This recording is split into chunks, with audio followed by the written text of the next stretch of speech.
පළමු පාඩම කොරියානු භාෂාව පිළිබඳව හැඳින්වීම. කොරියානු භාෂාවේ ඉතිහාසය පිළිබඳව අපි ටිකක් කතා කරමු. ක්‍රිස්තු වර්ෂ 1443 වන විටත් කොරියානුවන්ට නියමිත භාෂාවක් තිබුණේ නැහැ. ඔවුන් භාවිතා කළේ ඉදු නමින් හඳුන්වන චීන භාෂාවයි.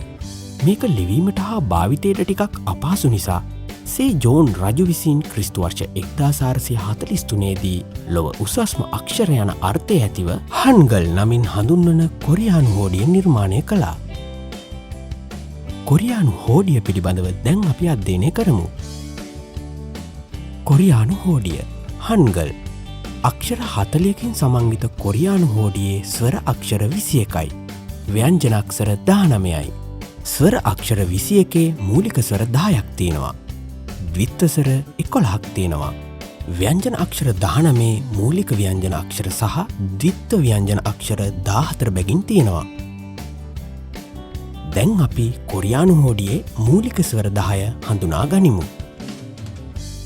මූලික ස්වර කිබෝන් මොම්. කොරියානු හෝඩියේ මූලික ස්වර 10ක් තියෙනවා කියලා මම කිව්වා. ඉතින් මේ හැම අක්ෂරයක්ම තනිව ශබ්ද කර හැකි අක්ෂරයන්.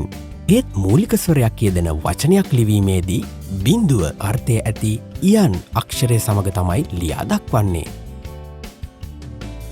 කොරියානු හෝඩියේ මූලික ස්වර තමයි මේ. ආ, ඕ, ඕ, යෝ, ආ, යා, යෝ, උ, යූ, ඊ.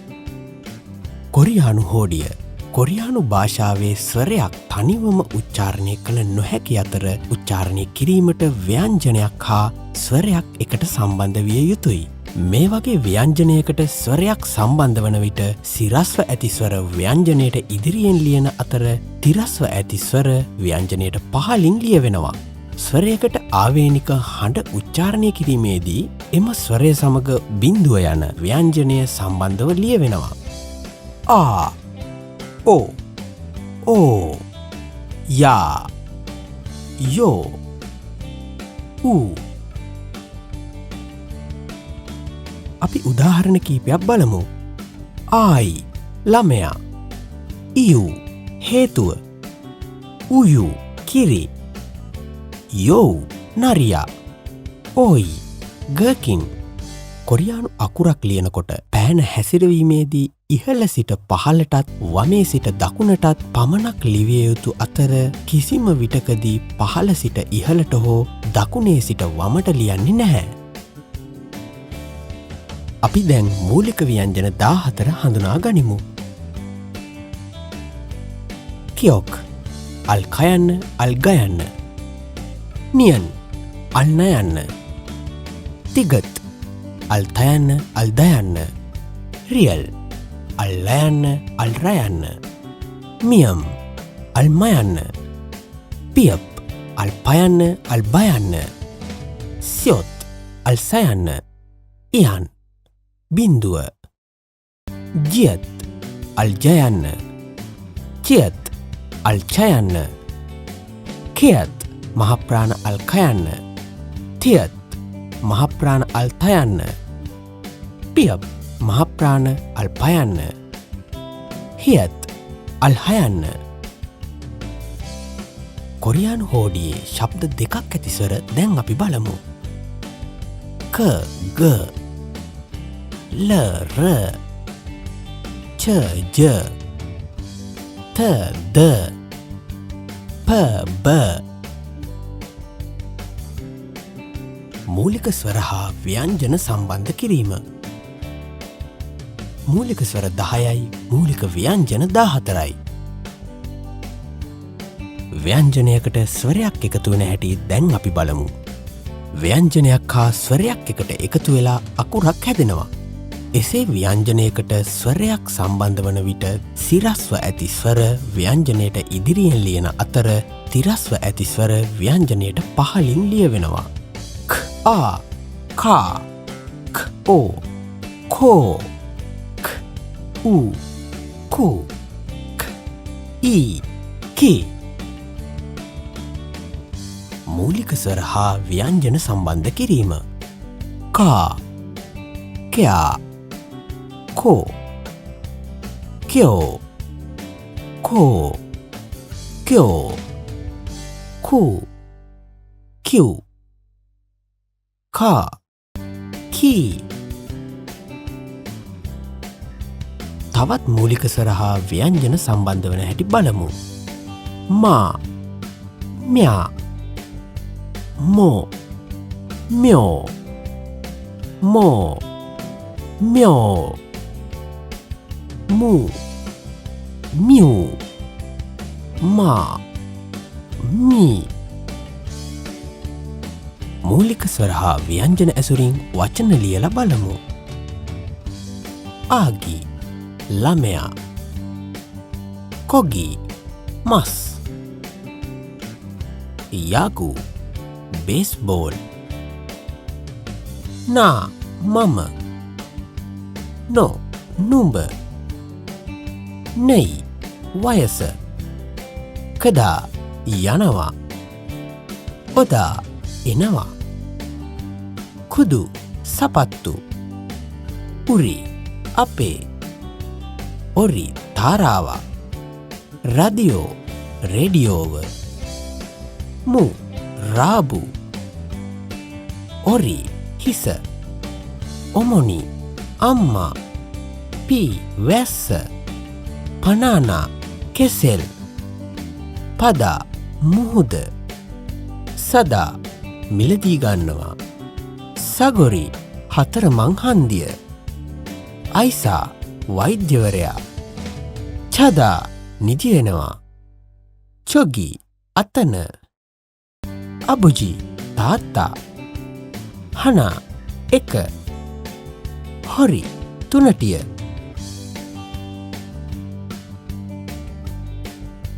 කොරියානු හෝඩියේ සංයුක්ත ස්වර පිළිබඳව විමසා බලමු. සංයුක්ත ස්වර කොරියන් භාෂාවේ ඇති මූලික ස්වර 10ට අමතරව එම ස්වර දෙකක් හෝ තුනක් එකට එකතු වී සෑදෙන සංයුක්ත ස්වර 11ක් තියෙනවා. ඒවා මූලික ආකාරයෙන්ම ව්‍යංජන සමග සම්බන්ධ වී අකුරු හැදෙනවා. ඒ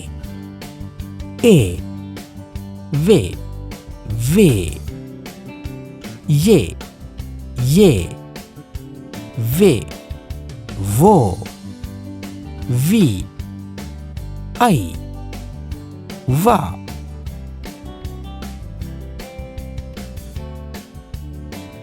ව්‍යංජනයකට සංයුක්ත ස්වරයක් සම්බන්ධ වීම. ක් ඒ කේ ක් වී ක්වී ක් වෝ ක්වෝ ක් වේ ක්වේ ක් යේ කේ ක් වා ක්වා. උදාහරණ කගේ කඩය ත්වි පිටුපස සික්යේ ඔරලෝසුව නොරේ ගීතය ත්වෙජි ඌරා. සංයුක්ත ව්‍යංජන පිළිබඳවත් විමසා බලමු. උදාහරණ චයාරි වර්ග ගස්සි කෙල්ල. කොරියානු භාෂාව පිළිබඳව තවත් බොහෝ දෑ දෙවනි පාඩමෙන් අපි අධ්‍යයනය කරමු. ආයුබෝවන්.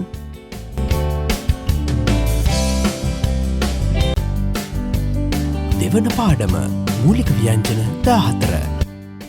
අල් කයන්න අල් ගයන්න අල් ලයන්න අල් රයන්න අල් සයන්න අල් චයන්න අල් පයන්න අල් නයන්න අල් මයන්න බින්දුව අල් කයන්න අල් හයන්න අල් තයන්න අල් දයන්න අල් පයන්න අල් බයන්න අල් චයන්න අල් ජයන්න අල් තයන්න. ශබ්ද දෙකක් ඇති ව්‍යංජන දැන් අපි බලමු. අල් කයන්න අල් ගයන්න අල් ලයන්න අල් රයන්න අල් තයන්න අල් දයන්න අල් පයන්න අල් බයන්න අල් චයන්න අල් ජයන්න.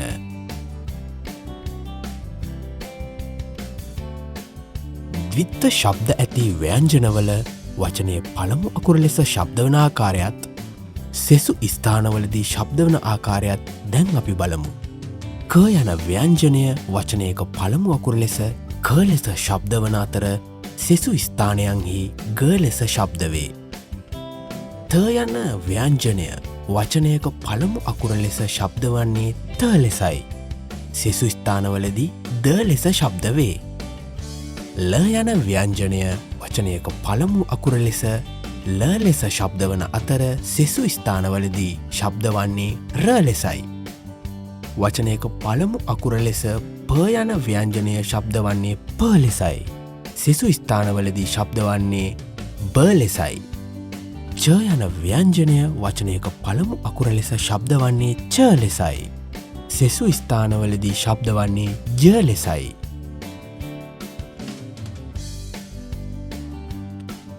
අපි උදාහරණ කිහිපයක් බලමු.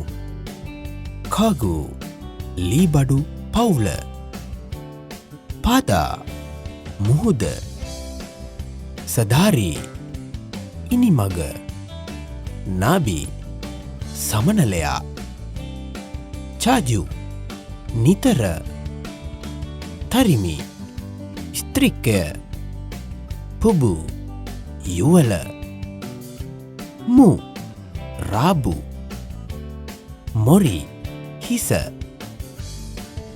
ඔමුණි අම්මා පී වැස්ස පනානා කෙසෙල් පදා මුහුද සදා මිලදී ගන්නවා සාගොරි හතරමං හන්දිය අයිසා වෛද්‍යවරයා චදා නිදියනවා චොගි අතන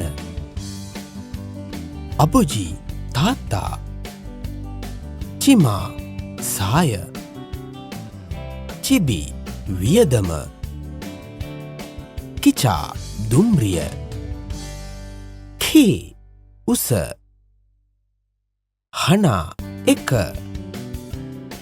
හොරි තුනටිය අගි ළමයා කොහි මස් යාගු බේස්බෝල් නා මම නෝ නුඹ නයි වයස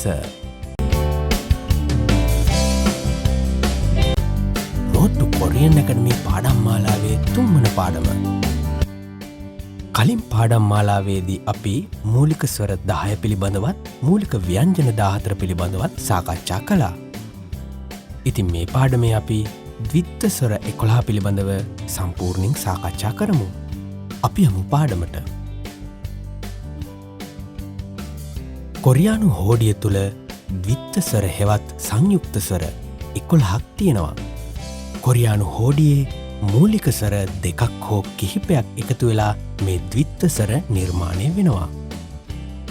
මූලික ස්වර වන ආ සහ ඊ ස්වර එකතු වෙලා ඒ ස්වරයත් යා ඊ ස්වර එකතු වෙලා යේ ස්වරයත් ඕ ඊ ස්වර එකතු වෙලා ඒ ස්වරයත් ආදී වශයෙන් මූලික ස්වර දෙකක් හෝ කිහිපයක් එකතු වෙලා මේ සංයුක්ත ස්වර නිර්මාණය වෙනවා.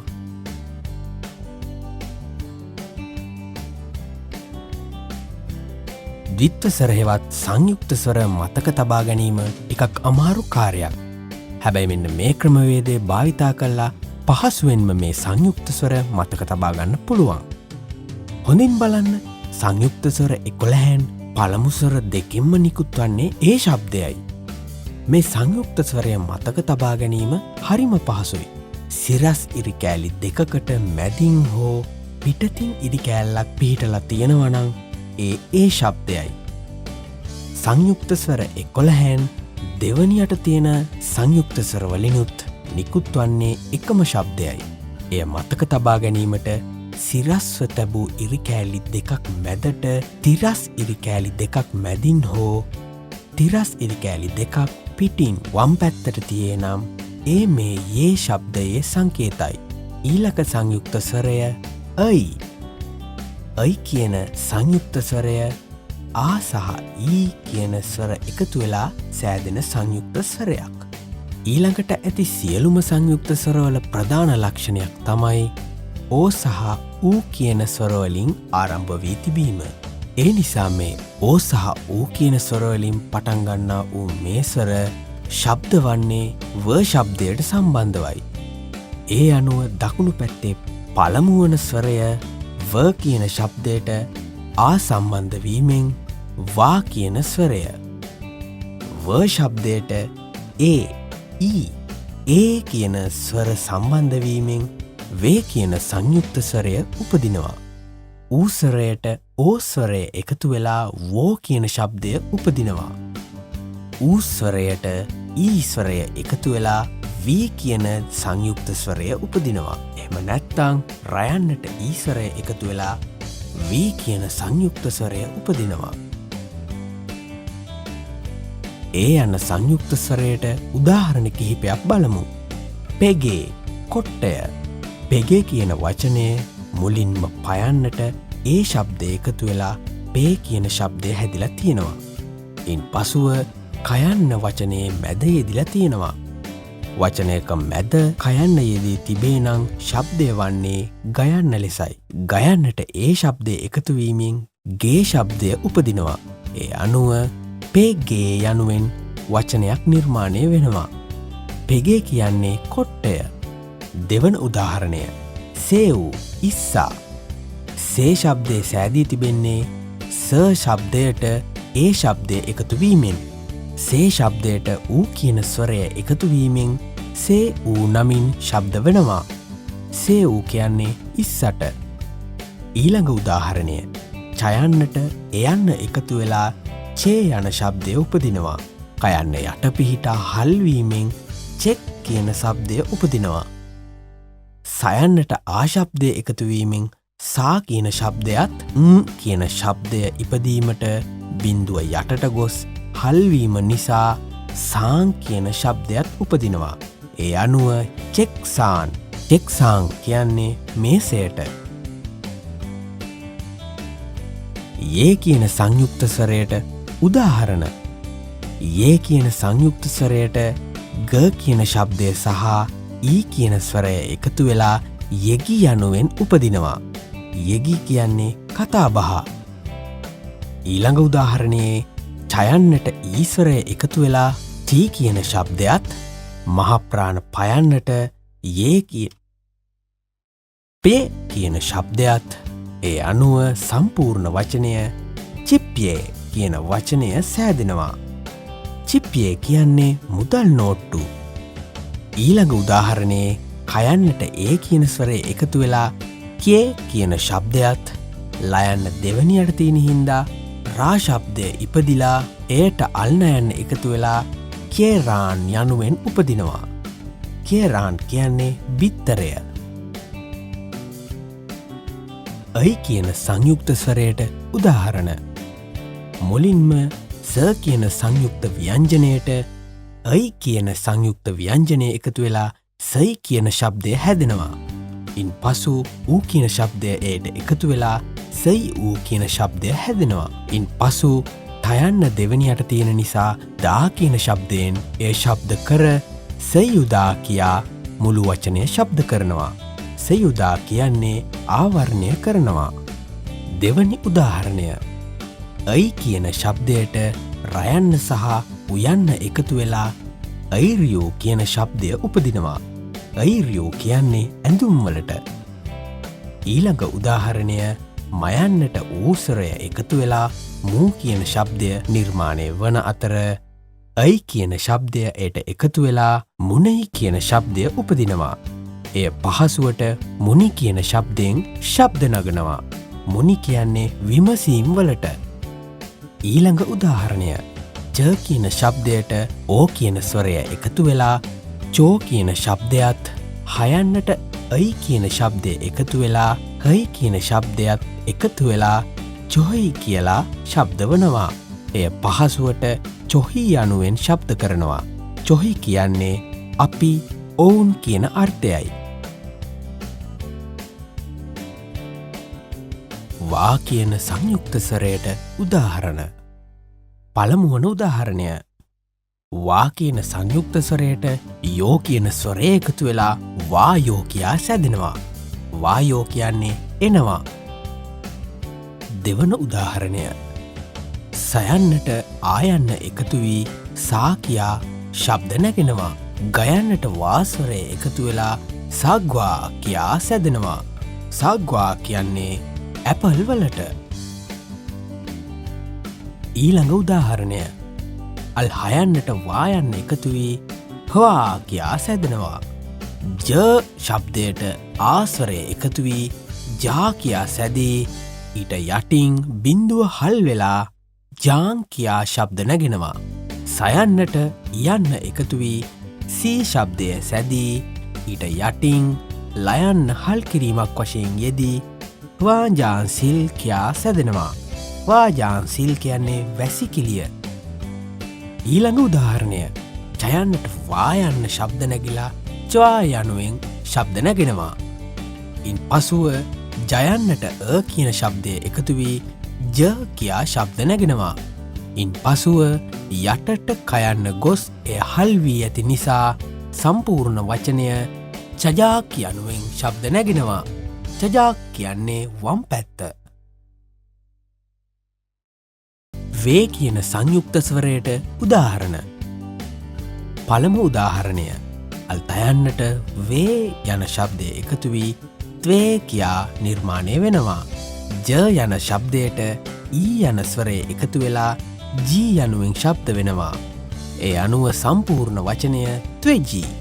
ත්වෙජී කියන්නේ ඌරා. දෙවන උදාහරණය.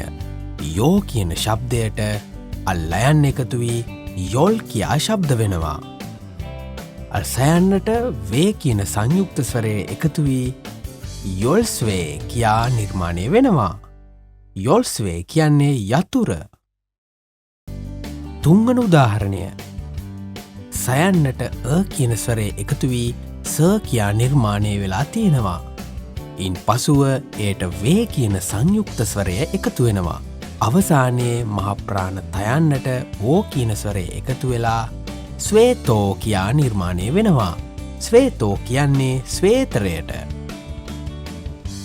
හතරවන උදාහරණය. වේ කියන ශබ්දයට අල් නයන් එකතු වී වෙන් කියා නිර්මාණය වෙනවා. ඉන් පසුව චයන්නට ඕස්වරය එකතු වී චෝ යනුවෙන් නිර්මාණය වෙනවා. වසානයට අල් කයන්න එකතු වී වෙන් චොක් යනුවෙන් නිර්මාණය වෙනවා. වෙන් චොක් කියන්නේ වම් පැත්ත.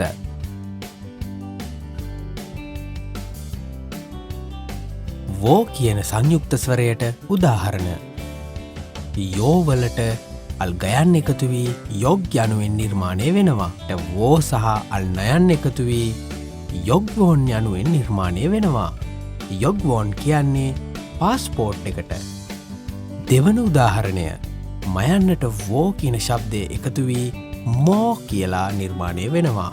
මෝ කියන්නේ මොකක්ද? තුන්වන උදාහරණය. හයන්නට ආසොරය එකතු වී හා කියා නිර්මාණය වෙලා තියෙනවා. ඒට අල් කයන්න එකතු වෙලා හක් කියලා නිර්මාණය වෙලා තියෙනවා. ඒට වෝ කියන සංයුක්ත ස්වරය එකතු වී අවසානයේ අල් නයන්න එකතු වෙලා හක් ෆොන් කියලා ශබ්ද වෙනවා.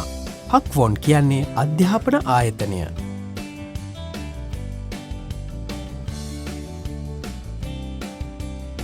වී කියන සංයුක්ත ස්වරයට උදාහරණ. පළමුවන උදාහරණය. වී කියන සංයුක්ත ස්වරයට හා සහ ඒට ඕ කියන ස්වරය එකතු වී ඒටද අවසානයේ අල්මයන් එකතු වී විහෝම් කියා නිර්මාණය වෙනවා. විහෝම් කියන්නේ අනතුරුදායකයි. දෙවන උදාහරණය. කයන්නට වී එකතු වී ක්වී කියා නිර්මාණය වෙනවා. ඉන් පසුව ගයන්නට ඌසරය එකතු වෙලා ගූ යනුවෙන් නිර්මාණය වෙනවා. එයට අල් කයන්න එකතු වී ක්විගුක් කියා නිර්මාණය වෙනවා. ක්විගුක් කියන්නේ මව් රටට යනවා. තුන්වන උදාහරණය. සයන්නට වියන්න එකතු වී ස්වී කියා නිර්මාණය වෙනවා. ඉන් පසුව තයන්න එයට එකතු වෙනවා. දෙවනි වර්ට තියෙන නිසා දා වශයෙන් එය ශබ්ද වනවා. එට ආස්වරය එකතු වී දා යනුවෙන් නිර්මාණය වෙනවා. ස්විදා කියන්නේ විවේක ගන්නවා. වඳව තවත් හොඳින් පුහුණුවීමට ආරය හොඳින් නිරීක්ෂණය කර පුහුණුවන්න. තවත් කොරියානු භාවේ තවත් බොහෝ දේ ඉදිරියේදී කතා කරමු. එතෙක් ඔබට අන්‍යොන් හසයෝ ආයුබෝවන්. රෝට්ටු කොරියන් ඇකඩමි පාඩම් මාලාවේ 4 වන පාඩම. කලින් පාඩම්වලදී මූලික ස්වර, ද්විත්ව ස්වර හා මූලික ව්‍යංජන පිළිබඳව අපි කතා කරා. මේ පාඩම් මාලාවේදී අපි කතා කරන්නේ ද්විත්ව ව්‍යංජන පිළිබඳවයි. කොරියානු හෝඩියේ ව්‍යංජන 19 මූලික ව්‍යංජන 14ක් වශයෙන්ුත් ද්විත්ව ව්‍යංජන 5ක් වශයෙන්ුත් බෙදෙනවා. මූලික ව්‍යංජනයකට ඒ හා සමාන තවත් ව්‍යංජනයක් එකතු වී මේ සංයුක්ත ව්‍යංජන හෙවත් ද්විත්ව ව්‍යංජන සැදෙනවා. අනෙකුත් ව්‍යංජන හා සාපේක්ෂව මේ ද්විත්ව ව්‍යංජන ශබ්ද වන්නේ කෙසේද කියා දැන් අපි බලමු. මේ වගුවෙන් පෙනෙන්නේ සාමාන්‍ය ලෙස ව්‍යංජනයක් උච්චාරණය වෙන ආකාරයත්, මහ ප්‍රාණ අකුරක් ලෙස උච්චාරණය වන ආකාරයත්, සංයුක්ත ව්‍යංජනයක් ලෙස උච්චාරණය වන ආකාරයත්ය. පළවෙනි උදාහරණයේදී අල් කයන්නට ආයන්න එකතුවීමෙන් කා කියන ශබ්දයත් එය මහ ප්‍රාණ වී කා කියන ශබ්දය සහ සංයුක්ත ස්වරයක් ලෙස උච්චාරණය වන ආකාරය කා ලෙස උච්චාරණය වන බව අවබෝධ කරගන්න. දෙවනි උදාහරණයේදී තා කියන ස්වරය සාමාන්‍ය ලෙස තා ලෙසත්, මහ ප්‍රාණ අක්ෂරයක් වශයෙන් තා ලෙසත්, ද්විත්ව ව්‍යංජනයක් ලෙස තා ලෙසත් උච්චාරණය වෙනවා. තුන්වන උදාහරණයේදී පයන්න සාමාන්‍ය විදිහට පා ලෙසත්, මහ ප්‍රාණයක් ලෙස පා ලෙසත්, සංයුක්ත ව්‍යංජනයක් වශයෙන් පා ලෙසත් උච්චාරණය වෙනවා. හතරවන උදාහරණයේදී සාමාන්‍ය වශයෙන් චා ලෙස උච්චාරණය වන අතර මහ ප්‍රාණ අක්ෂරයක් ලෙසින් චා ලෙස උච්චාරණය වෙනවා. එය සංයුක්ත ව්‍යංජනයක් වශයෙන් උච්චාරණය වන්නේ චා ලෙසයි. පස්වන උදාහරණයේදී සයන්න සාමාන්‍ය වශයෙන් සා ලෙස උච්චාරණය වන අතර සා කියන ව්‍යංජනයට මහ ප්‍රාණ ශබ්දයක් නැති නිසා සංයුක්ත ව්‍යංජනයක් ලෙස උච්චාරණය වන්නේ සා ලෙසයි. සංයුක්ත ව්‍යංජනයක් සඳහා ශබ්දය උත්පාදනය වන ආකාරය දැන් අපි බලමු. පළවන උදාහරණයේදී අල් කයන්න මුලින් කිසිවක් සම්බන්ධ වෙන්නේ නැතුව ඊළඟ අල් කයන්න ස්වරයක් සමග එකතු වී කී කියා නිර්මාණය වෙනවා. ඒ අනුව කී කියන වචනය නිර්මාණය වෙනවා. දෙවන උදාහරණයේදී පළමු අල්තයන්න එලෙසම තියෙද්දී දෙවන අල්තයන්න ආ සමග එකතු වී තා කියන වචනය නිර්මාණය වෙනවා. තුන්වන උදාහරණයේදී පළමු අල්පයන්න එලෙසම තියෙද්දී දෙවනි අල්පයන්න ඕ කියන ස්වරය සමග සම්බන්ධ වී පෝ කියා නිර්මාණය වෙනවා. දැන් අපි සංයුක්ත ව්‍යංජන හා සම්බන්ධ වී නිර්මාණය වුණු වචන පිළිබඳව අවධානය යොමු කරමු. පළමුවන උදාහරණය තොක්කි. මහ ප්‍රාණ තයන්නට ඕ කියන ස්වරය එකතු වී එයට ක කියන සංයුක්ත ව්‍යංජනය එකතු වී අවසානයේදී ඊ කියන ස්වරය එයට එකතු වෙලා තොක්කි කියා නිර්මාණය වෙනවා. තෝ කියන ශබ්දයට කී කියන සංයුක්ත ව්‍යංජනය එකතු වී මේ ආකාරයෙන් තොක්කී කියලා නිර්මාණය වෙනවා. තොක්කී කියන්නේ හවාට. ඊළඟ උදාහරණයේදී ස කියන සංයුක්ත ව්‍යංජනයට ආ කියන ස්වරය එකතු වී සා කියා නිර්මාණය වෙනවා. ඉන් පසුව දයන්නට ආස්වරය එකතු වී දා කියා නිර්මාණය වෙනවා. අවසානයේදී සම්පූර්ණ වචනයක් ලෙස සදා කියා නිර්මාණය වෙනවා. සදා කියන්නේ ලාබයි කියන වචනයටයි. ඊළඟ උදාහරණයේදී ආ කියන ස්වරයට ක කියන ව්‍යංජනය එකතු වෙනවා. දෙවනියට තියෙන නිසා ක වශයෙන් නෙමේ ශබ්ද වන්නේ ග වශයෙන්. ඉන් පසුව සී කියන සංයුක්ත ව්‍යංජනයට ඊ කියන ස්වරය එකතු වෙලා අගස්සී කියා නිර්මාණය වෙනවා. අගස්සී කියන්නේ යුවතිය. ඊළඟ උදාහරණයේදී කයන්නට ආස්වරය එකතු වී කා යනුවෙන් නිර්මාණය වී එච්චී කියන සංයුක්ත ව්‍යංජනයට ඊ කියන ස්වරය එකතු වී කච්චී කියා නිර්මාණය වෙනවා. කච්චී කියන්නේ ව්‍යාජ කියන අර්ථයයි. ඊළඟ උදාහරණයේදී ආ කියන ස්වරයට පා කියන සංයුක්ත ව්‍යංජනය එකතු වී එයට ආ කියන ස්වරය එකතු වී අවසානයේ අප්පා කියා නිර්මාණය වෙනවා. අප්පා කියන්නේ තාත්තාට. සංයුක්ත ව්‍යංජන පිළිබඳව දැනුම තවත් වැඩි කර ගැනීමට පහත දැක්වෙන චාට් එක හොඳින් අවබෝධයෙන් කියවා පුහුණුවන්න. කොරියානු භාෂාව පිළිබඳව තවත් බොහෝ දෑ ඉදිරි පාඩම්වලදී අපි කතා කරමු. එතෙක් ඔබට අන්‍යොන්නසයෝ අයිබෝවන්. Road to Korean Academy පාඩම් මාලාවේ 5 වන පාඩම. කොරියානු හෝඩියේ මූලික ස්වර 10 ඉතා පහසුවෙන් මතක තබාගත හැකි ක්‍රමවේදයක් අද අපි පාඩමින් බලමු. ඉතා පහසුවෙන් මතක තබාගත හැකි ඉරි කෑලි කිහිපයක් භාවිතා කරමින් මෙන්න මේ ක්‍රමවේදය අපි ඉගෙන ගමු. මුලින්ම රූපවල පෙනෙන ආකාරයෙන් ඉරි කෑලි අඩංගු සංකේත කිහිපය ඇඳගන්න. ඉන් පසුව ඒ ඇඳගත් සංකේතවලට මෙන්න මේ ආකාරයෙන් අංක දමා ගන්න. අංක දමාගත් පිළිවෙලට මෙන්න මේ ආකාරයට ඒට අඩංගු ශබ්දයන්ද ලියාගන්න. ආ, යා, ඕ, යෝ, ඕ, යෝ, උ, යු, ඊ. මෙන්න මේ ආකාරයට ලියාගත් මෙන්න මේ ශබ්දයන්ද මේ සංකේතයන්ද හොඳින් අවබෝධ කරගෙන ඉහලට පහලට හරහට වමට සහ දකුණට යන සියලු පැතිවලට අදාළ සංකේත මතක තබා ගනිමින් මේ අක්ෂරයන්ගේ සංකේත හොඳින් අවබෝධ කරගන්න. බලන්න මේ රූපරාමු දෙස. අපි ඇඳගත් මූලික සංකේතවලට අදාළ ශබ්දයන් ලියූ තැන්වල එයට අදාළ සංකේත දිස්සේ. ඒවා හොඳින් නිරීක්ෂණය කර ඉහලට පහලට දකුණට වමට ආදී වශයෙන් විවිධ ඉරිකැබලි භාවිතා කරමින් නිර්මාණය වෙන සංකේත හොඳින් මතක තබා ගන්න. ඉන් පසුව මූලික ස්වර හා ව්‍යංජන සම්බන්ධවීමෙන් උපදින පහත අක්ෂරයන් හොඳින් අවබෝධ කරගන්න. කොරියානු භාෂාව පිළිබඳව ඉදිරියට කතා කිරීමේදී මෙකී සංකේතයන් පිළිබඳව හොඳින් අවබෝධ කර ගැනීම ඉතා වැදගත් වේ. ඉතින් මෙන්න මේ සංකේතයන් සහ එකී ශබ්දයන් හොඳින් ග්‍රහණය කරගෙන ඉදිරි පාඩම් ඉතා පහසුවෙන් ඉගෙන ගැනීමට ඔයාට පුළුවන්. කොරියානු භාෂාව පිළිබඳව තවත් බොහෝ දෑ ඉදිරියේදී අපි කතා කරමු. එතෙක් ඔබට අන්‍යොන්නසයෝ අයිබෝවන්.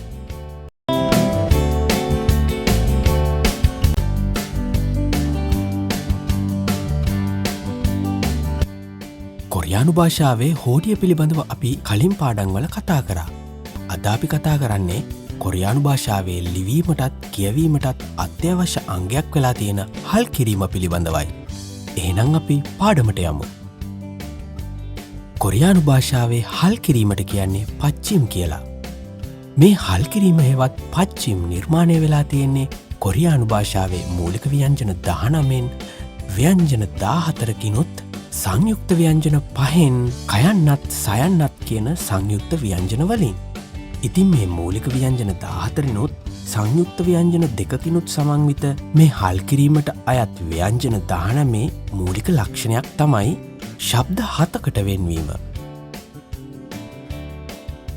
කයන්න, නයන්න, ලයන්න, අල්මයන්න, අල්පයන්න අං හෙවත් බිඳුව හැරුණුකොට අල්තයන්නට ශබ්ද කිහිපයක්ම වෙන් වෙනවා.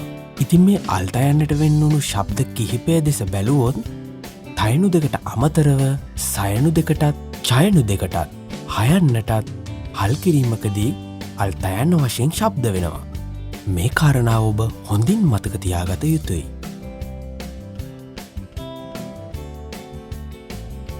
අපි උදාහරණ කිහිපයක් බලමු. නුන් කියන්නේ ඇසට.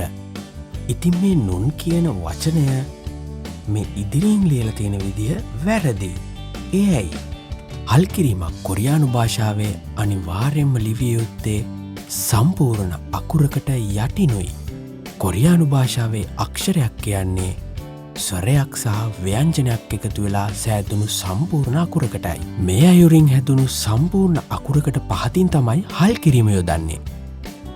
ඒ නිසා අල් නයන්නත් උයන්නත් එකතු වෙලා හැදෙන නොයන්න කියන සම්පූර්ණ අකුරට යටින් හල්කිරීම යොදනවා. දකුණු පැත්තේ රතු පාටින් තියෙන්නේ හරි විදිහට ලියපු නුන් කියන වචනයයි. ඊළඟ උදාහරණේ මාම්. මාම් හැදලා තියෙන්නේ අල් මයන්නට ආයන්න යන ස්වරය එකතු වෙලා මා කියන අකුරත් කියන ස්වරයට බිඳුව යන ව්‍යංජනය එකතු වෙලා ආ කියලා ශබ්දයකුත් එකතු වෙලයි. ඉතිං අවසානයට ඉතුරු වෙලා තියෙන්නේ අල් මයන්න යන හල් කිරීමේ යෙදීමයි. ඒ අනුව සම්පූර්ණ අකුරකට යටින් අපි අල් මයන්න යොදනු ලබනවා. දකුණු පසින් රතු පාටින් දිස් වෙන්නේ මාම් කියලා ලියන හරි විදිහයි. මාම් කියන්නේ සිතයි. ඊළඟ උදාහරණේ ඉතිහාසය. ඉතිහාසයට කොරියානු භාෂාවෙන් කියන්නේ යොක්සා කියලා.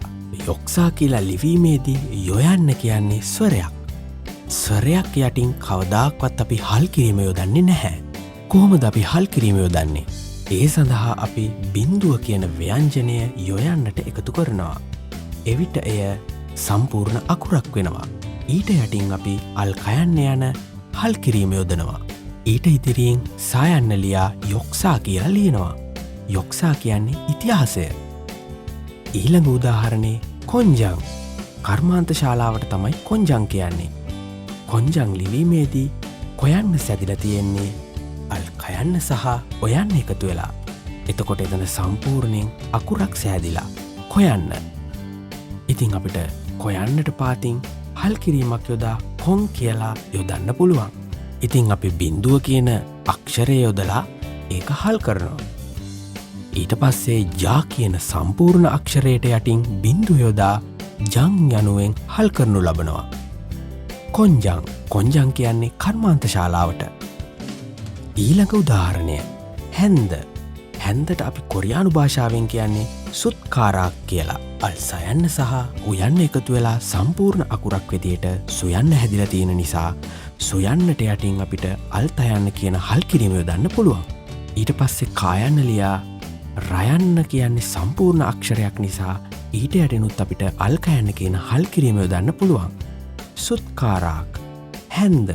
රතු පාටින් දිස් වෙන්නේ සුත්කාරාත් කියලා ලියන හරි විදිහයි.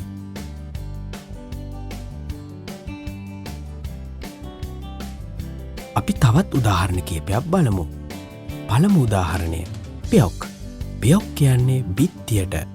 පෙයොක් කියන වචනය සෑදීමේදී අල් පයන්න සහ යොයන්න එකතු වෙලා සම්පූර්ණ අකුරක් හැදිලා තියෙන නිසා අල් කයන්න කියන හල් කිරීම ඊට යටින් යොදන්න පුළුවන්.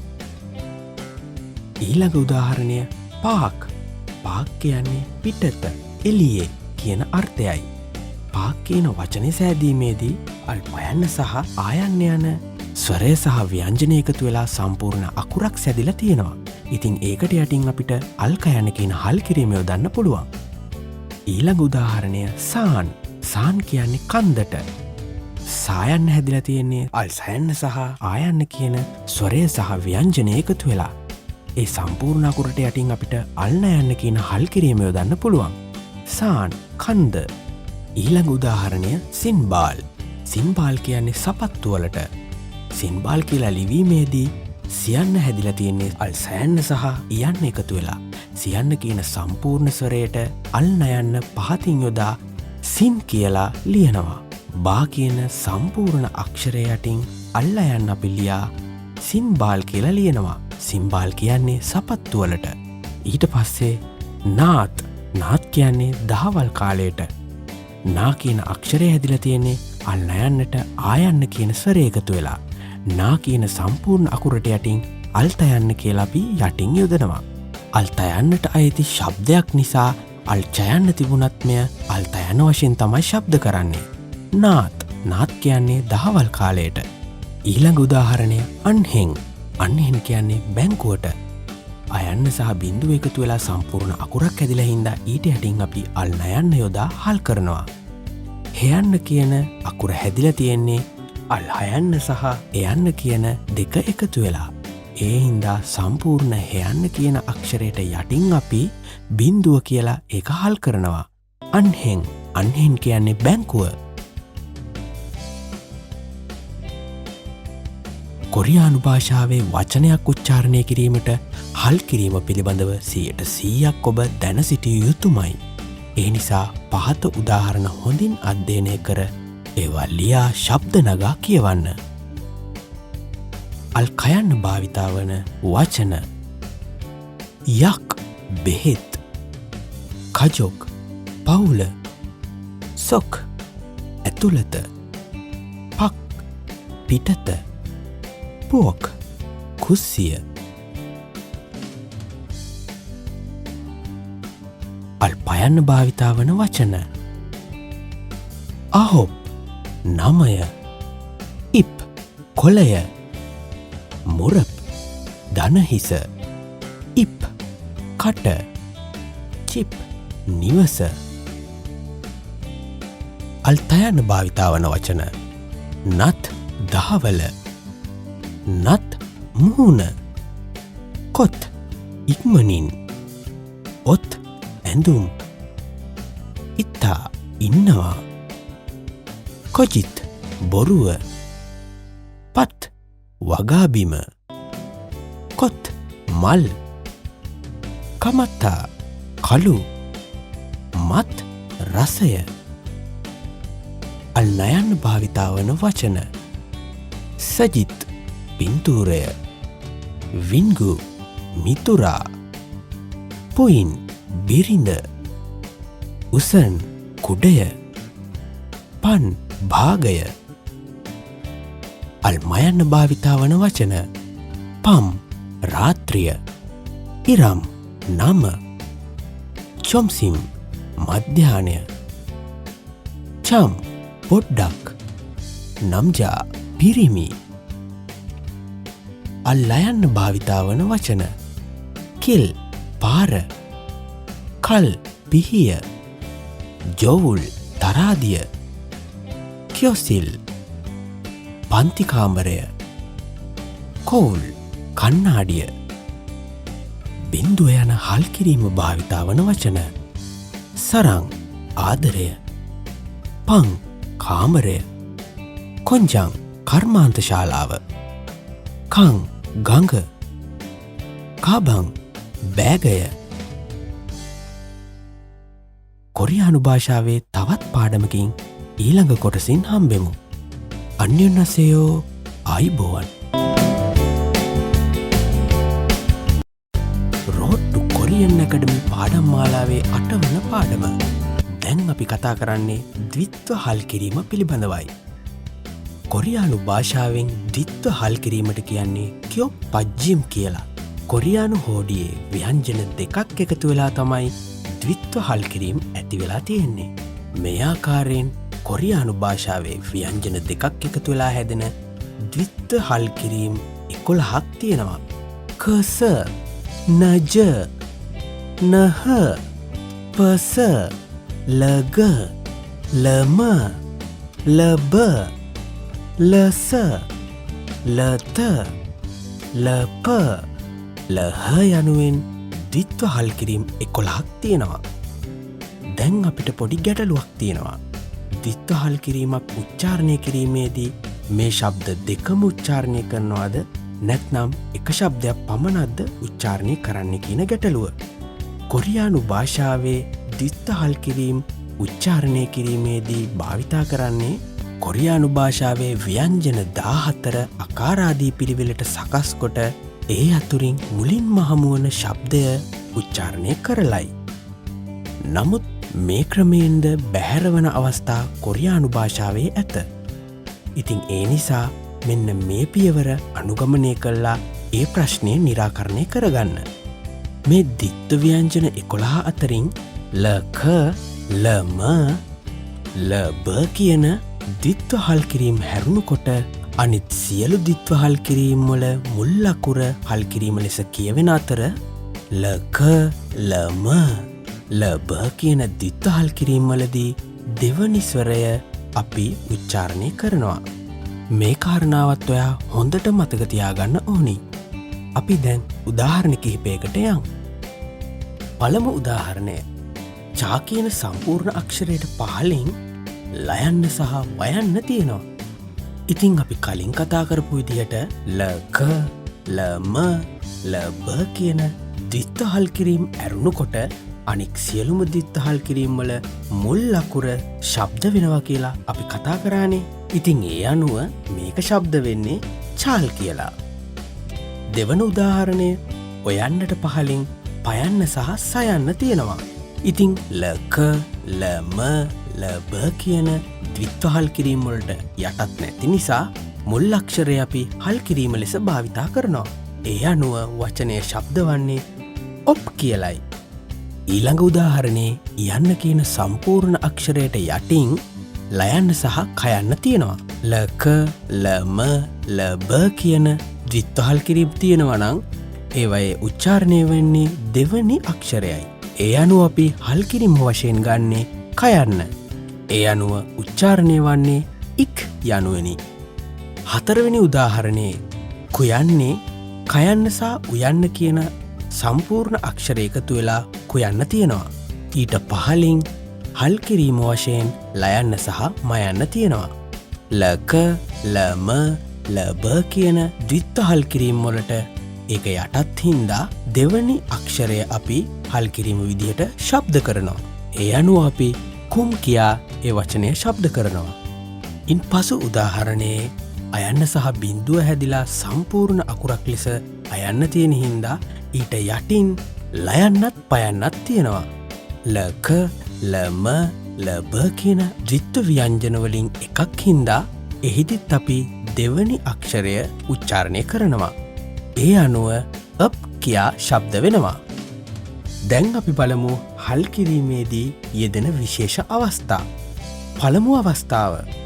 හල් අකුරකට ඉදිරියෙන් බින්දුවත් සමග ස්වරයක් එකතු වෙලා අකුරක් හැදිලා තියෙනවා නම් ඒ හල් කිරීම බින්දුවත් එක්ක හැදුණු එම අකුරට ආදේශ වෙලා ශබ්ද වෙනවා. බලන්න උදාහරණය. සායන්න කියන සම්පූර්ණ අකුරට යටින් අල් නයන්න ලියවෙලා තියෙනවා.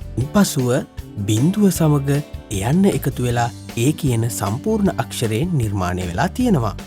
ඉතින් මේ ඒ කියන සම්පූර්ණ අක්ෂරයට අල්නයන්න ආදේශ වෙලා හින්දා ඒක නේ වෙලා තියෙනවා. අල්නයන්න බින්දුවට ආදේශ වෙලා. ඒ නිසා මේක අපි උච්චාරණය කරන්නේ සානේ කියලා. සානේ කියන්නේ කන්දට. ඊළඟ උදාහරණය චයන්නට පහලින් හල් කිරීමක් විදිහට චයන්න තියෙනවා.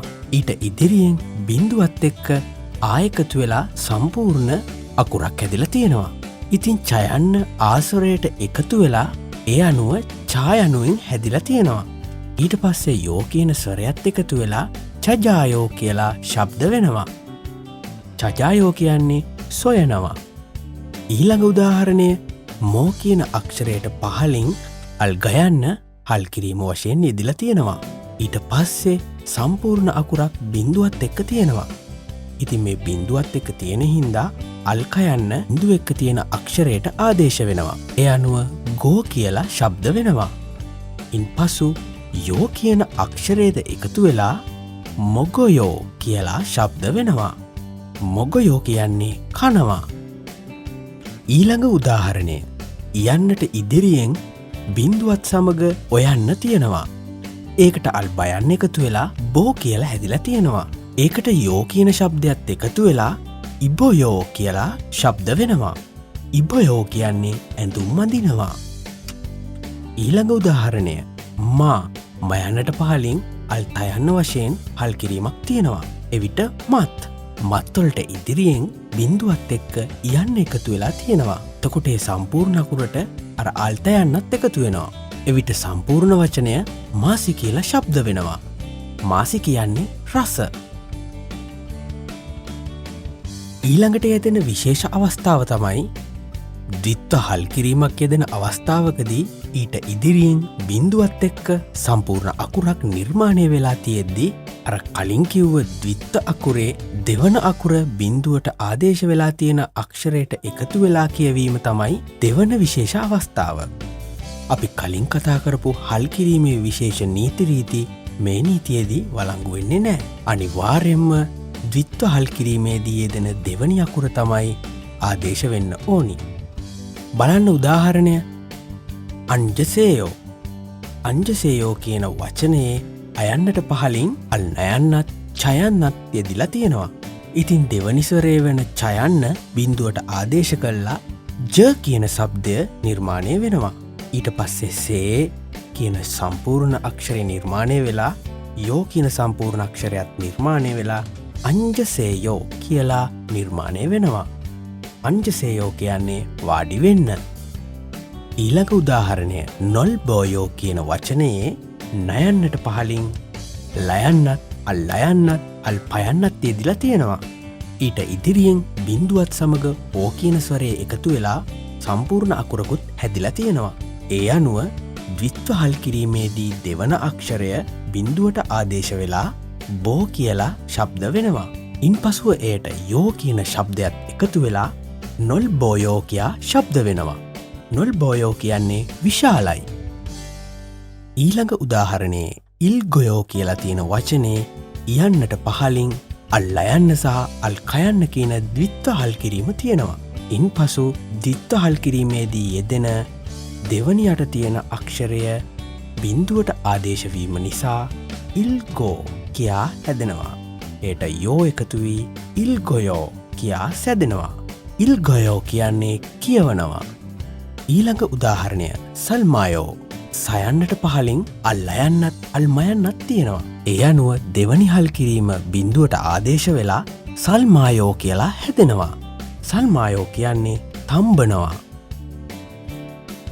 අවසාන උදාහරණය ඕවලට පහලින් අල් පයන්නත් අල් සයන්නත් තියෙනවා. දෙවන හල් කිරීම බින්දුවට ආදේශවීම නිසා සෝ යනුවෙන් සෑදී අවසානයේ ඔප්සෝයෝ කියන වචනය හැදෙනවා.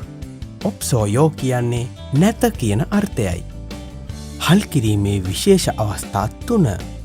සිංහල භාෂාවේ ගුරුවරෙක්ට වැඩිහිටියෙක්ට ගෞරවයෙන් යුක්තව කතා කරනවා සේම කොරියානු භාෂාවෙත් එසේ භාවිතා කරනු ලබන ගෞරවාර්ථ පදයක් තමයි නිකා සහ නිදා කියන්නේ.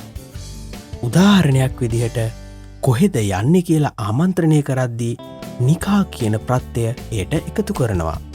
ගියා කියලා අපි උත්තරේ ලබා දෙනකොට එයට නිදා කියන ප්‍රත්‍යය එකතු කරනවා. ඉතින් මේ අවස්ථාවේදී නිකා සහ නිදා කියන ප්‍රත්‍යය එකතු කිරීමට කලින් යෙදෙන්නා වූ පයන්න මේ ප්‍රත්‍යය එකතු කරාට පස්සේ කියවෙන්නේ යන ශබ්දයෙන්. අල්මයන්න යන ශබ්දයෙන්. උදාහරණයක් විදිහට කම්නිකා යනුවෙන් හඳුන්වන්නේ යනවාද කියන්නා වූ වචනයයි. කම්නිකා කියන වචනය කලින් අපි බලනවා නම් කප්නිකා වගේ තමයි පෙනෙන්නට තියෙන්නේ. ඒත් මේ නික්කා කියන ප්‍රත්‍යය යෙදීමත් සමග එය කම්නිකා යනුවෙන් ශබ්ද වෙනවා. ඊළඟ උදාහරණය කම්නිදා යනවා. එහිදීත් අල් පයන්න අල් මයන්න විදිහට ශබ්ද වෙනවා. ඊළඟ උදාහරණය මසිම් නිකා. බැලු බැල්මට අපිට පේන්නේ මසිප් නිකා යනුවෙනි. එහෙත් එය උච්චාරණය වන්නේ මසිම් නිකා යනුවෙනි. මසිම් කියන වචනයටම අපි නිදා කියලා එකතු කරොත් මසිම් නිදා බොනවා. මසිම් නිකා බොනවාද මසිම් නිදා බොනවා. ඔයාලා මෙහිදි මතක තියාගන්නම ඕනි කාරණාව තමයි නිකා සහ නිදා කියන ප්‍රත්‍යය තියේ නම් ඉන් ඉදිරියේ තියෙන අල් පයන්න අල් මයන්න වෙනවාමයි කියන නීතිය. හල් කිරීමේදී විශේෂ අවස්ථා 4. හල්ලකුරකට පසුව යෙදෙන ව්‍යංජනය කලින් පෙර යෙදුණු හල්ලකුරට සමාන නම් ඒ කලින් කියවිච්ච හල්ලකුරත් සමග එකතු වෙලා කියවීම තමයි ඊළඟ අවස්ථාව. පළවන උදාහරණය හක්යෝ. හක්යෝ කියන්නේ පාසල. හයන්නට පහලින් අල් කයන්න තියෙනවා. ඉන් පසු කයන්න කියන ව්‍යංජනයේ යෙදිලා තියෙනවා. කලින් අපි ඉගෙන ගත්තේ නීතිරීති අනුව හරිනම් අපි උච්චාරණය කරන්න ඕනි ගයන්න. හැබැයි අපි මේ නීතියේදී උච්චාරණය කරන්නේ ඒ හල්ලකුරට සමාන ඊළඟට යෙදෙන ව්‍යංජනයටත් අර හල්ලකුරේ ශබ්දයමයි. එතකොට ඒ උච්චාරණය වෙන්නේ හක්යෝ. හක්යෝ. හක්යෝ කියන්නේ පාසල. ඊළඟ උදාහරණය. තයන්නට පහලින් අල් ලයන්නක් යෙදිලා තියෙනවා. ඉන් පසුව ලයන්න කියන ව්‍යංජනය නැවතත් යෙදිලා තියෙනවා. හල් කිරීම සහ දෙවන ව්‍යංජනය සමාන නිසා ඒ දෙකම අපි උච්චාරණය කරන්නේ තල් යොක් කියලයි. තල් යොක් කියන්නේ කැලැන්ඩරය. ඊළඟ උදාහරණය. තල්යායෝ කියන වචනයේ තයන්නට පහලින් අල් ලයන්න යෙදිලා තියෙනවා. ඉන් පසුව ලයන්න කියන ව්‍යංජනයේ යෙදිලා තියෙනවා. ව්‍යංජනය හා හල් කිරීම සමාන නිසා ඒද අපි උච්චාරණය කරන්නේ තල්යායෝ කියලයි. තල්ලායෝ කියන්නේ වෙනස්. ඊළඟ උදාහරණේ යයන්නට පහලින් අල් කයන්න යෙදිලා තියෙනවා. ඉන් පසුවත් තියෙන්නේ අල් කයන්න. ව්‍යංජනය හා හල් කිරීම සමානයි යක්කුක් කියලා එය ශබ්ද වෙනවා. යක්කුක් කියන්නේ පාමසියට. මේ කරුණු හොඳින් ග්‍රහණය කරගෙන ඊළඟ පියවරේදී කොරියානු භාෂාව පිළිබඳව තවත් බොහෝ දෑ අපි කතා කරමු. ආයිබෝවන්. රෝඩ් ටු කොරියන් පාඩම් මාලාවේ නවවන පාඩම. මේ පාඩම් මාලාවෙන් අපි කතා කරන්නේ කොරියානු භාෂාවෙන් කොහොමද කෙනෙක්ව ගෞරවාර්ථයෙන් හඳුන්වන්නේ සහ කිසියම් දෙයක් ව්‍යවහාරයේ භාවිතා කරන්නේ සහ ප්‍රශ්න කරන්නේ කොහොමද කියලා. ඉතින් අපි යමු පාඩමට.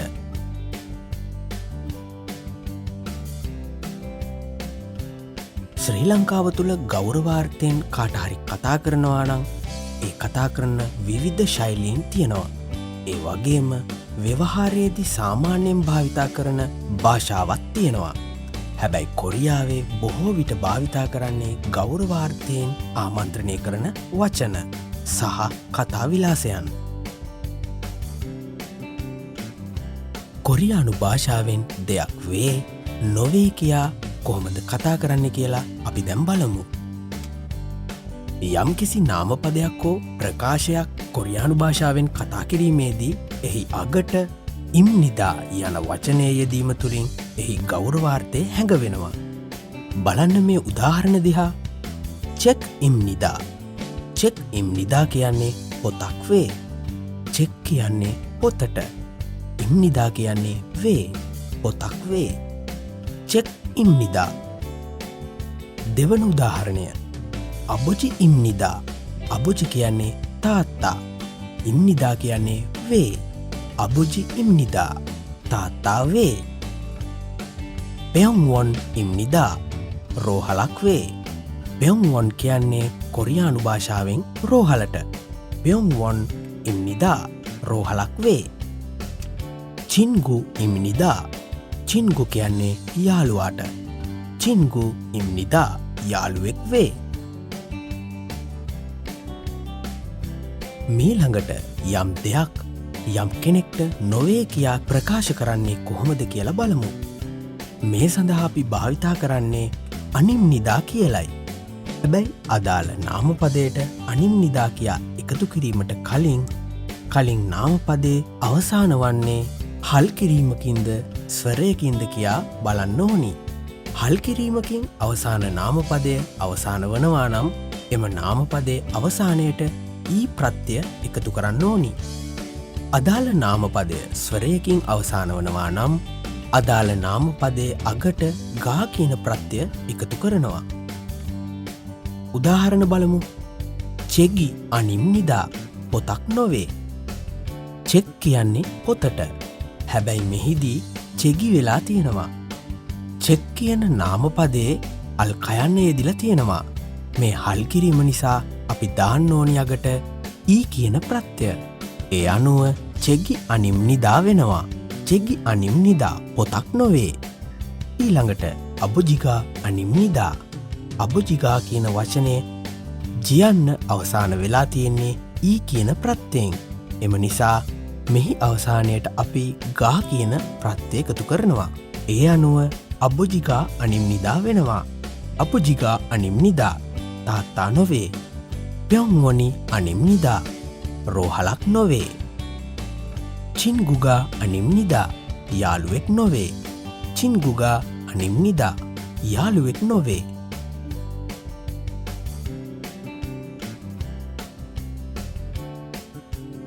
ඉන් පසුව අපි සාමාන්‍ය ව්‍යවහාරයේදී යම් දෙයක් වේ සහ නොවේ කියා ප්‍රකාශ කරන්නේ කොහොමද කියලා බලමු.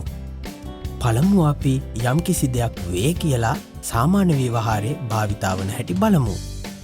අපිට ප්‍රකාශ කරන්න අවශ්‍ය නාමපදයේ අවසාන අකුර හල් කිරීමක් නම් ඒ අගට අපි ඉයයෝ කියා එකතු කරනවා. ප්‍රකාශ කිරීමට අවශ්‍ය නාමපදයේ අවසාන අක්ෂරයේ ස්වරයක් නම් ඒ අගට අපි යේයෝ කියා එකතු කරනවා. උදාහරණ බලමු. චෙකි ඒයෝ පොතක් වේ. චෙක් කියන්නේ පොතට. එය අවසාන වෙලා තියෙන්නේ හල් කිරීමකින්. ඒ අනුව ඒ සඳහා භාවිතා වන්නේ ඉයේයෝ කියන ප්‍රත්‍යය. ඒ අනුව චෙකියේයෝ පොතක් වේ. ඊළඟ උදාහරණය. අබුජියේයෝ. අබුජි කියන වචනයේ ජී යන අකුර ඉවර වෙලා තියෙන්නේ ඊ යන ස්වරයෙන්. ඒ අනුව ඒ සඳහා භාවිතා වන්නේ යේයෝ කියන ප්‍රත්‍යයයි. අබුජියේයෝ තාත්තා වේ. ප්යොන්වොනි ඒයෝ රෝහලක් වේ. ප්යොන්වොනි ඒයෝ රෝහලක් වේ. චින්ගු යේයෝ. චින්ගු යේයෝ යාළුවෙක් වේ. මීළඟට කොරියානු භාෂාවෙන් ව්‍යවහාරයේදී යම් කිසි දෙයක් නොවේ කියා ප්‍රකාශ කරන්නේ කෙසේද කියා බලමු. මෙහිදී අපි යොදාගනු ලබන්නේ නාමපදයේ අවසානයට අනියේයෝ කියන ප්‍රත්‍යයයි. මෙහිදීද පෙර සඳහන් කරා වගේම නාමපදය අවසාන වන්නේ හල් කිරීමකින් නම් ඒ අගට ඊ කියන ප්‍රත්‍යය එකතු කරනවා. නාමපදය අවසාන වන්නේ ස්වරයකින් නම් ඒ අගට ගා කියන ප්‍රත්‍යය එකතු කරනවා. ඒ අනුව උදාහරණ බලමු. චෙකි අනියේයෝ පොතක් නොවේ. චෙක් කියන්නේ පොතට. අල් කයන්නකින් අවසාන වෙලා හින්දා ඊ කියන ප්‍රත්‍යය එකතු කරනවා. ඒ අනුව චෙගි අනියේයෝ පොතක් නොවේ. අබුජිගා අනියේයෝ. අබුජි කියන වචනයේ ජියන්න අවසාන වෙලා තියන්නේ ඊ කියන ස්වරයෙන්.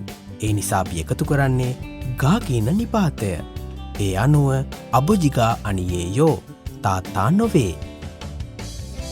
ප්යොන්වොනි අනියේයෝ රෝහලක් වේ. චින්ගුගා අනියේයෝ. චින්ගු කියන වචනය අවසාන වෙලා තියෙන්නේ ඌ කියන ස්වරයෙන්. ඒ නිසා අපි එකතු කරන්නේ ගා කියන නිපාතය. ඒ අනුව චින්ගුගා අනියේයෝ යාළුවෙක් නොවේ. ගෞරවාර්ථයෙන් හා සාමාන්‍ය විවාහාරයේදී යම් දෙයක් වේ යම් දෙයක් නොවේ කියා හඳුන්වන්නේ කොහොමද කියලා දැන් දන්නවා. දැන් අපි බලමු යම් කිසි දෙයක් ගෞරවාර්ථයෙන් ප්‍රශ්න කරන්නේ කොහොමද කියලා. අපි බලමු යම් කිසි දෙයක් ද යන ප්‍රශ්නාර්ථයෙන් කියන්නේ කොහොමද කියලා. යම් කිසි නාමපදයකට ද කියන ප්‍රශ්නාර්ථය එකතු කරනවා නම් ඒ සඳහා අපි එකතු කරන්නේ ඉම්නිකා කියන වචනය. බලන්න උදාහරණ. චෙක් ඉම්නිකා පොතක්ද. චෙක් ඉම්නිකා පොතක්ද. අබුජි ඉම්නිකා තාත්තාද. අබුජි ඉම්නිකා තාත්තාද. ප්යොන්වොන් ඉම්නිකා රෝහලක්ද. ප්යොන්වොන් ඉම්නිකා රෝහලක්ද. චින්ගු ඉම්නිකා යාළුවෙක්ද. චින්ගු ඉම්නිකා යාළුවෙක්ද. මේ ආකාරයෙන් ඔයාට ද කියන ප්‍රශ්නාර්ථය හරිම සරලව හදාගන්න පුළුවන්.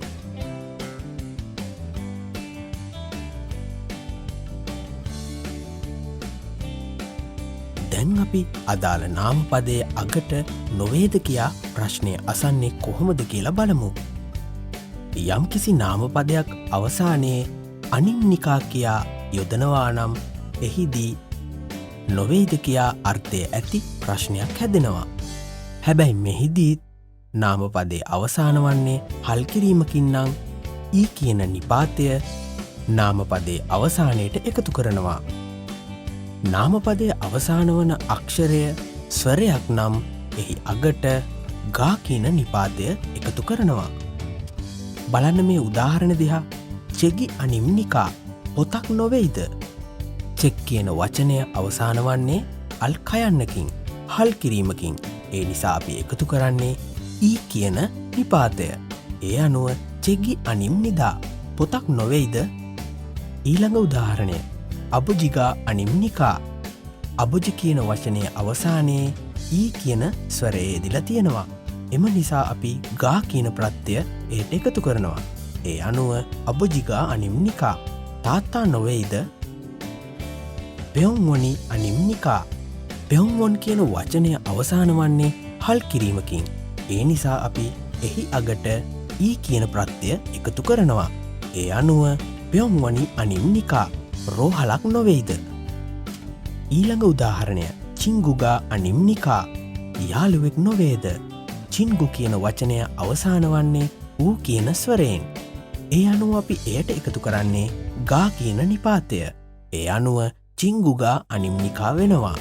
චින්ගුගා අනිම්නිකා යාළුවෙක් නොවේද?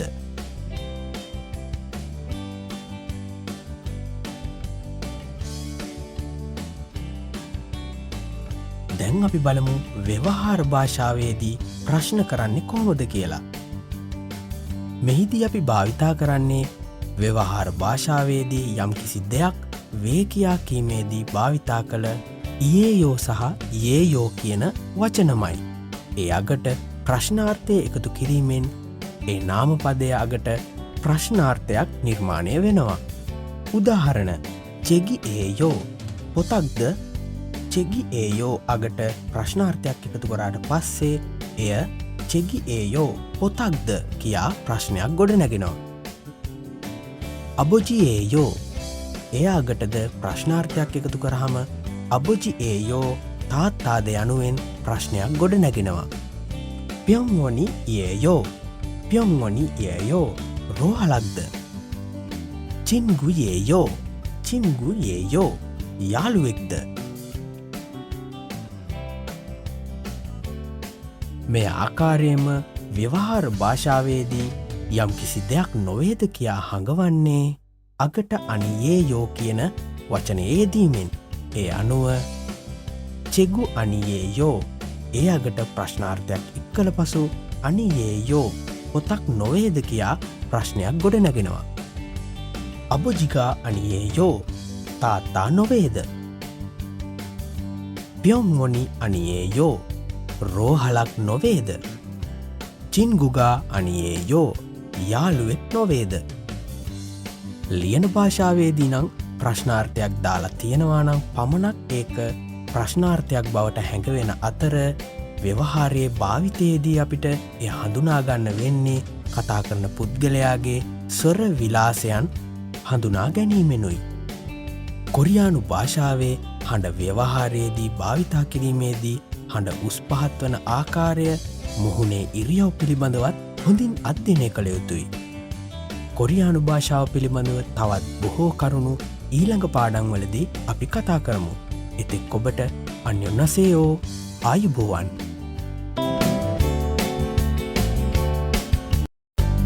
රෝට්ටු කොරියන් ඇකඩමි පාඩම් මාලාවේ තවත් පියවරක් අද අපි කතා කරමු. කොරියානු භාෂාවෙන් ප්‍රශ්නයක් අසන ආකාරය සහ ඒ ප්‍රශ්නයට හරියාකාරව උත්තර සපයන්නේ කොහොමද කියලා මේ පාඩමින් අපි බලමු.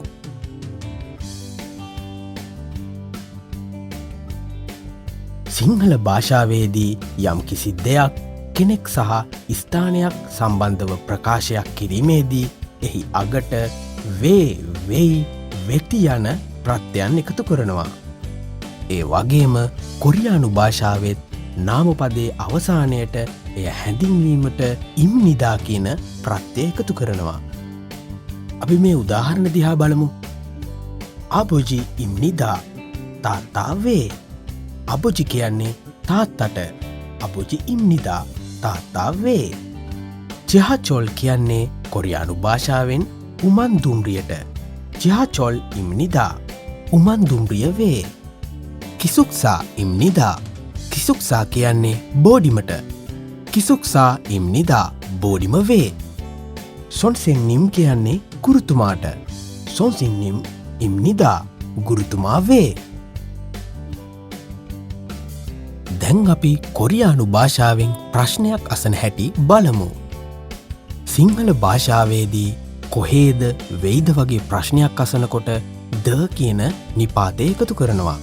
ඒ වගේම කොරියානු භාෂාවේ මේ සඳහා එකතු කරන්නේ ඉම්නිකා යනුවෙනි. අපේ උදාහරණ කිහිපයක් බලමු. සරි ලංකා සරාම්. සරි ලංකා සරාම් කියන්නේ ශ්‍රී ලාංකික පුද්ගලයෙක්. ඒ අනුව සරි ලංකා සරාම් ඉම්නිකා ශ්‍රී ලාංකිකයෙක්ද කියා ප්‍රශ්නයක් ගොඩනගෙනවා. ඔන නාරා සරාම් ඉම්නිකා. ඔන කියන වචනයේ තේරුම තමයි මොන කියන අර්ථය. නාරා කියන්නේ රටට. සරාම් කියන්නේ පුද්ගලයෙක්. ඒ අනුව ඔන නාරා සරාම් ඉම්නිකා මොන රටේ කෙනෙක්ද යනුවෙන් ප්‍රශ්නයක් ගොඩනගෙනවා. ඊළඟ උදාහරණය. ඔනල් ඉම්නිකා. ඔනල් කියන්නේ අද කියන අර්ථයයි. ඒ අනුව ඔනල් ඉම්නිකා අදද ඔනල් ඉම්නිකා අදද අයුරෙන් ප්‍රශ්නයක් හැදෙනවා. අබොජි ඉම්නිකා. අබොජි කියන්නේ තාත්තාට. ඒ අනුව අබොජි ඉම්නිකා තාත්තාද. කිසුක්සා ඉම්නිකා. කිසුක්සා කියන්නේ බෝඩිමට. ඒ අනුව කිසුක්සා ඉම්නිකා බෝඩිමද යනුවෙන් ප්‍රශ්නයක් හැදෙනවා.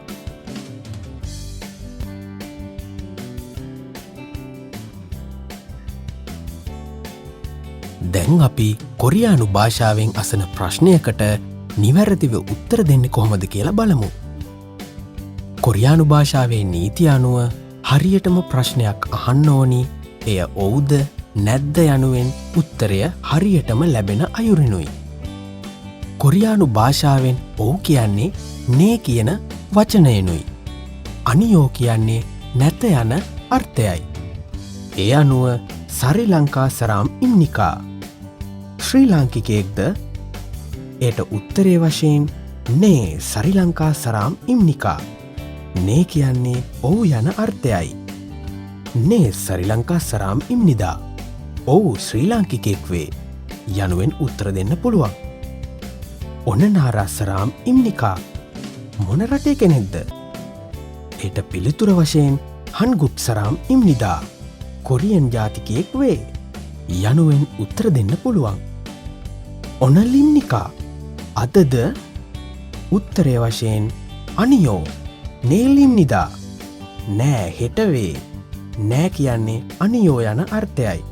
අනියෝ නේලිම්නිදා නෑ හෙටවේ යනුවෙන් උත්තර දෙන්න පුළුවන්.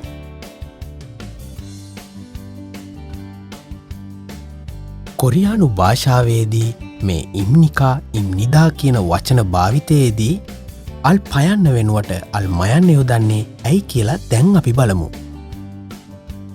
එසේ අල්මයන්න යොදනු ලබන්නේ කොරියන් ජාතිකයන්ගේ භාෂා විලාසයේ ඇති පහසුව සඳහායි.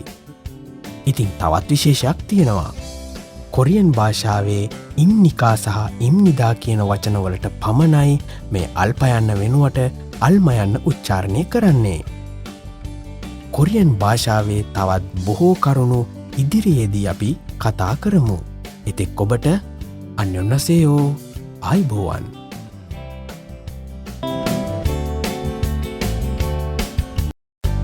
රෝට්ටු කොරියන් ඇකඩමි පාඩම් මාලාවේ 11 වන පාඩම. කොරියානු භාෂාවෙන් සිට දක්වා කියන්නා වූ අර්ථයන් භාවිතා කරමින් අදහස් හුවමාරු කරගන්නා ආකාරය පිළිබඳව අද අපි කතා කරමු. උදාහරණයක් ලෙස නිවසේ සිට පාසල දක්වා, පහේ සිට 6 දක්වා වැනි අදහසක් නිවැරදිව ප්‍රකාශ කරන්නේ කොහොමද කියලා මේ පාඩමේදී අපි සාකච්ඡා කරමු. කොරියානු භාෂාවෙන් යම් ස්ථානයක සිට කියන අදහස නිවැරදිව ප්‍රකාශ කරන්නේ කොහොමද කියලා දැන් බලමු. මේ සඳහා අපි භාවිතා කරන්නේ ස්ථාන නාමපද සඳහා පමණක් භාවිතා කරන ඒසෝ කියන නිපාතයයි. යම් කිසි ස්ථාන නාමපදයකට ඒසෝ කියන්නා වූ මේ නිපාතය එකතු වූ පසු එම ස්ථානයේ සිට එම ස්ථානයෙන් එහෙමත් නැත්තං එම ස්ථානයේ දී කියන්නා වූ අර්ථයන් කියවෙනවා. අපි යමු උදාහරණවලට. පන්ති කාමරයේ සිට පාඩම් කරනවා. කොරියානු භාෂාවෙන් පන්ති කාමරයට කියන්නේ කසිල් කියලා. පාඩම් කරනවාට කොරියානු භාෂාවෙන් කියන්නේ ඔම්බු හදා කියලා. ඔම්බු හදා කියන්නා වූ ක්‍රියාපදය වර්තමාන කාලයට හැර වූ පසු එය කොම්බු හම්නිදා වෙනවා. පන්ති කාමරයේ සිට කියන අර්ථය ගැනීම සඳහා ස්ථාන නාමපදය සඳහා සිට කියන දෙයකතු කරනවා. ඒ අනුව සිල් ඒසෝ කොම්බු හම්නිදා කියලා වාක්‍ය නිර්මාණය වෙනවා. පන්ති කාමරයේ සිට පාඩම් කරනවා කියන අර්ථය තමයි ඒ වාක්‍යෙන් කියවෙන්නේ. ඊළඟ උදාහරණය. ආපන ශාලාවේ සිට බත් කනවා. ආපන ශාලාව සඳහා කොරියානු භාෂාවෙන් සිත්තාන් කියනවා. පාප් යනු කොරියානු භාෂාවේ බත්වලට හඳුන්වන නාමයයි. කනවා කියන අර්ථයට මොක්දා කියා කොරියානු භාෂාවෙන් කියනවා. මොක්දා කියන වචනය වර්තමානයට හැර වූ පසු මොක්සම් නිදා කියා හඳුන්වනවා. ඉන් පසුව ස්ථාන නාමපදය සොයාගෙන ඒ ඉදිරියට ඒ සෝ කියන නිපාතය එකතු කරනවා. ඒ අනුව සම්පූර්ණ වාක්‍යයක් ලෙස සික්තාන් ඒසෝ පබල් මොක්සම් නිදා කියලා සම්පූර්ණ වාක්‍ය නිර්මාණය වෙනවා. ආපන ශාලාවේ සිට බත් කනවා කියන අර්ථය කොරියානු භාෂාවෙන් ප්‍රකාශ කරන්නේ එලෙසයි.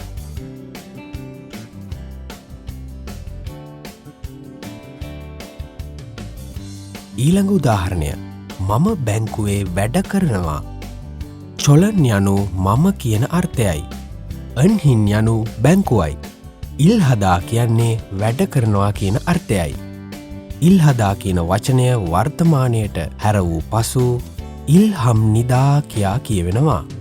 ඉන් පසුව ස්ථාන නාමපදය වන බැංකුව කියන අර්ථයට පසුව ඒසෝ කියන නිපාතය එකතු කරනවා. කලින් අපි කතා කරපු උදාහරණවලදී අපි කතා කරේ ඒසෝ කියන නිපාතයෙන් අර්ථ වන්නේ එම බැංකුවේ දී කියන අර්ථයයි. නමුත් මෙහිදී අපි බැංකුවේ කියන අර්ථය නිරූපණය කරනවා. ඒ අනුව සම්පූර්ණ වාක්‍යයක් වශයෙන් චොනන් අන්හින් ඒසෝ ඉල්හම් නිදා කියා නිර්මාණය වෙනවා. මම බැංකුවේ වැඩ කරනවා කියන අර්ථය එයින් නිරූපණය වෙනවා. ඊළඟ උදාහරණය පොලෙන් මිලදී ගන්නවා කියන වාක්‍යයයි. සිජාන් යනු පොල කියන අර්ථයයි. සදා යනු මිලදී ගන්නවා කියන අර්ථයයි. එය වර්තමානයට හැර වූ පසු සම්නිදා යනුවෙන් කියවෙනවා.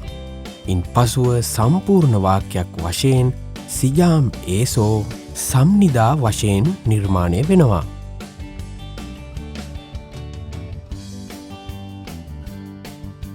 කාලය හඟවන පද සමග සිට කියන අර්ථය එක්වීමෙන් නිර්මාණය වන්නා වූ වාක්‍ය පිළිබඳව දැන් අපි උදාහරණ සමගින් සාකච්ඡා කරමු. මේ සඳහා අපි කොරියානු භාෂාවේදී භාවිතා කරන්නේ පුතෝ කියන්නා වූ නිපාතය. එම නිපාතය එකතු වූ පසු එම කාලයේ සිට එම කාලයේ ඉඳලා කියන්නා වූ අර්ථයන් නිරූපණය වෙනවා. පළමු උදාහරණය. උදේ ඉඳන් වහිනවා. අචිම් කියන්නේ උදේ කියන අර්ථයයි. පිගා ඔදා කියන්නේ වැස්ස වහිනවා කියන අර්ථයයි. පිගා ඔදා කියන ක්‍රියාපදය වර්තමානයට හැර වූ පසු පිගා ඔම්නිදා වෙනවා. එම වාක්‍යයේ කාලය හඟවන පදය උදේ කියන වචනයයි. ඉතින් එයට අපි පුතෝ කියන නිපාතය එකතු කරනවා. ඒ අනුව සම්පූර්ණ වාක්‍යයක් ලෙස අචිම් පුතෝ පිගා ඔම්නිදා වශයෙන් කියවෙනවා. එහි අර්ථය තමයි උදේ ඉඳලා වහිනවා කියන අර්ථය. ඊළඟ උදාහරණය පහේ ඉඳලා වැඩ කරනවා කියන වාක්‍ය. කොරියානු භාෂාවේදී පැය සංඛ්‍යා ගණනය කරන්නේ කොරියානු සංඛ්‍යාවලින්. ඒ වගේම විනාඩි ගණනය කරන්නේ චීන සංඛ්‍යාවලින්. තසප් කියන්නේ පහක් කියන අර්ථය. සී කියන ඒකකයට එකතු කළ පසු තසොප් සී වෙනවා. ඒ කියන්නේ පැය පහ කියන අර්ථය. ඒ අනුව තසොප්සි පුතෝ කියන්නේ පැය පහේ ඉඳලා කියන අර්ථය. ඉල්හම් නිදා කියන්නේ වැඩ කරනවා කියන අර්ථය.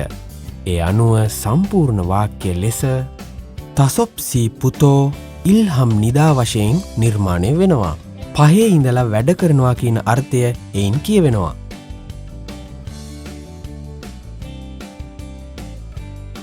මීළඟට අපි දක්වා කියන්න වූ නිපාතය එකතු කරන්නේ කොහොමද කියලා බලමු. මේ සඳහා අපි කාජි කියන නිපාතය එකතු කරනවා. මේ නිපාතය අපිට කාලය හඟවන පද සමගත් යම් ස්ථානයක් හඟවන පද සමගත් කිසිදු ප්‍රශ්නයකින් තොරව භාවිතා කරන්න පුළුවන්. පළමු උදාහරණය නිවසේ සිට ආයතනය දක්වා. චිප් කියන්නේ නිවස කියන අර්ථයයි. හේසා කියන්නේ ආයතනය කියන අර්ථය. චිප් ඒ සෝ කියන්නේ නිවසේ සිට කියන අර්ථයයි. උච්චාරණය පහසුව සඳහා චිබේ සෝ යනුවෙන් උච්චාරණය කරනවා. හේසා කාජී කියන්නේ ආයතනය දක්වා කියන අර්ථයයි. කාජී අනු දක්වා කියන අර්ථයයි. හේසා කාජී කියන්නේ ආයතනය දක්වා කියන අර්ථයයි. ඒ අනුව සම්පූර්ණ වාක්‍ය වශයෙන් චිබේසෝ හේසා කාජී යනුවෙන් නිර්මාණය වෙනවා. නිවසේ සිට ආයතනය දක්වා කියන අර්ථය එයින් කියවෙනවා. ඊළඟ උදාහරණය පහේ ඉඳලා 6 දක්වා. තසොත් කියන්නේ පහ කියන අර්ථය. ඉඳලා කියන අර්ථය ඇඟවීම සඳහා පුතෝ කියන නිපාතය එකතු කරනවා. ඒ අනුව තසොප්සි පුතෝ කියා නිර්මාණය වෙනවා. පහේ සිට කියන අර්ථය එයින් නිරූපණය වෙනවා. යොසප් කියන්නේ 6 කියන අර්ථයයි. පැය සංඛ්‍යාව හැඟවීම සඳහා යොසප් සී කියනවා. දක්වා කියා එය අර්ථ නිරූපණය කිරීමට කාජි කියන නිපාතය එයට එකතු කරනවා. ඒ අනුව යොසප් සී කාජි යනුවෙන් කියවෙනවා. 6 දක්වා කියන අර්ථය එයින් නිරූපණය වෙනවා. සම්පූර්ණ වාක්‍ය වශයෙන් තසොප්සි පුතෝ යොසප්සි කාජි යනුවෙන් නිර්මාණය වෙනවා. පහේ ඉඳලා 6 දක්වා කියන අර්ථය එයින් කියවෙනවා. ඒසෝ කාජි පුතෝ කියන නිපාතය පිළිබඳව අද අපි පුළුල්ව සාකච්ඡා කරා. තවදුරටත් මේ උදාහරණ හොඳින් අවබෝධ කරගෙන ඔබේ දැනුම තවත් වැඩි කරගන්න. කොරියානු භාෂාවේ තවත් පාඩමකින් අපි හමුවෙමු. එතෙක් ඔබට අන්‍යොන්නසයෝ ආයිබෝවන්.